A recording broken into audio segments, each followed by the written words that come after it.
13 anyos nga batanong babae gikatahong nga makapila kahigayon nga gilugos siyang kaugalingong amahan. Kaganyang buntag mihimog operasyon ng mga otoridad aron madakpan ang suspect nga hugot nga mihimakak sa pasangil. Anang report ni Nico Serino.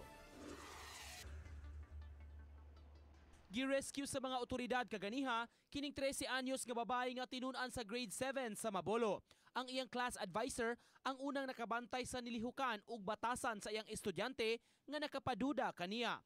Didto na sayran nga giingong na biktima sa pagpangabuso ang batanon. Actually, wa jud siya ni sumbong. Ako siyang gipatawag.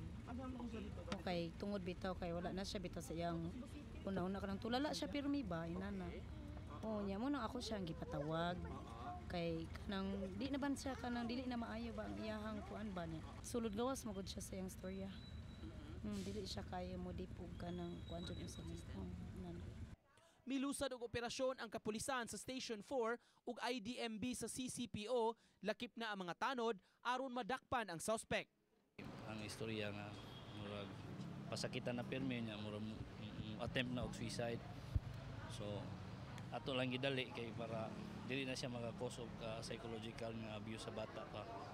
Sa ilang balay sa Barangay Careta na sikop ang 51 anyos nga amahan kinsa usa ka construction worker. Lakip sab sa gidakop ang inahan sa bata kay matud sa kapulisan. Based sa information nga atong nakuha sir is kanang gikonsintim gud sa inahan. Kay baw ang inahan pero wala niya gi-report. Kung dili lang tungod sa kining atong teacher bitaw. Apan sa interview, hugot nga gihimakak sa amahan nga gilugos niya ang iyang anak. Miangkon siya nga sa usa ka kwarto ra sila tanan magtulugan apan wala matud pa mahitabo nga gihilabtan niya ang iyang anak. Wa mo unsa na ko pag-rape na mo kalibutan gyud. Pinanggan niyang anak. Pinanggan ang anak na bunso na akong anak nga. Ingon nila na ang anak ko daw natotrauma. Minsan may time na nakakasabaan ko siya dahil ayoko nga na siya magbarkada dahil hindi naman po kami taga rito. Bago lang kami taga Laguna kami.